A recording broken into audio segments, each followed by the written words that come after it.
ঘটনা হৈছে ৰাতি 4:30 বজাত লাগিছে জুই লগাৰ পিছত আৰু সব সামান জ্বলি পেলাই চাৰখাৰ হৈ গ'ল 7-8 লাখ টকাৰ সামান আছিলে ভিতৰত ৰাতিপুৱা 4:30 বজাত এটা বস্তু উদ্ধাৰ কৰিব পৰা নাই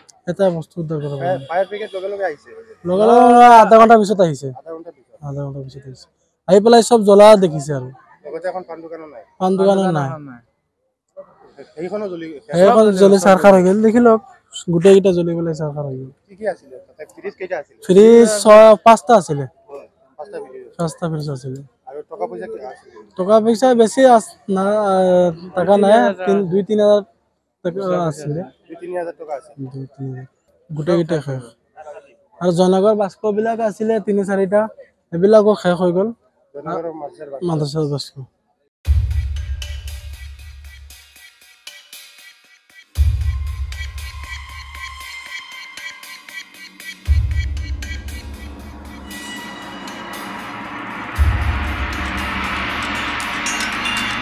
ঘটনা হৈছে ৰাতি 4:30 বজাত লাগিছে জুই লগাৰ পিছত আৰু সব সামান জ্বলি পেলাই চাৰখাৰ হৈ গ'ল 7-8 লাখ টকাৰ সামান আছিলে ভিতৰত ৰাতিপুৱা 4:30 বজাত এটা বস্তু উদ্ধাৰ কৰিব পৰা নাই ফায়াৰ ব্ৰিগেড লগে আহিছে আধা ঘণ্টা পিছত আহিছে আহি পেলাই সব জ্বলা দেখিছে আৰু লগতে এখন পান দোকানো নাই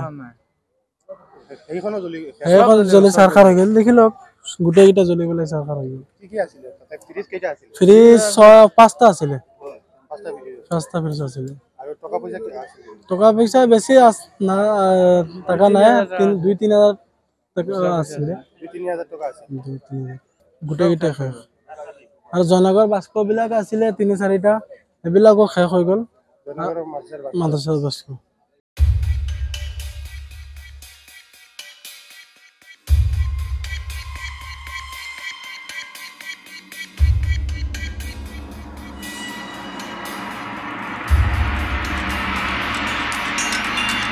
ঘটনা হৈছে ৰাতি 4:30 বজাত লাগিছে জুই লগাৰ পিছত আৰু সব সামান জ্বলি পেলাই চাৰখাৰ হৈ গ'ল 7-8 লাখ টকাৰ সামান আছিলে ভিতৰত ৰাতিপুৱা 4:30 বজাত এটা বস্তু উদ্ধাৰ কৰিব পৰা নাই ফায়াৰ ব্ৰিগেড লগে আহিছে আধা ঘণ্টা পিছত আহিছে আহি পেলাই সব জ্বলা দেখিছে আৰু লগতে এখন পান দোকানো নাই সেইখনো সেইখন জ্বলি চাৰখাৰ হৈ গ'ল দেখিলক গোটেইকেইটা জ্বলি পেলাই চাৰখাৰ হৈ গ'ল কি আছিলে তাতে ফ্ৰিজ কেইটা আছিল ফ্ৰিজ 5টা আছিলে পাঁচটা ফ্ৰিজ 5টা ফ্ৰিজ আছিলে আৰু টকা পইচা কি আছিল টকা পইচা বেছি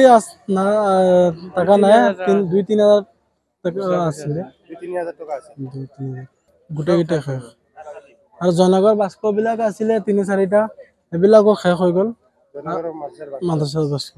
যিকোনো খবৰৰ বাবে যোগাযোগ কৰক 7099017330 লগতে 7099017110 নম্বৰত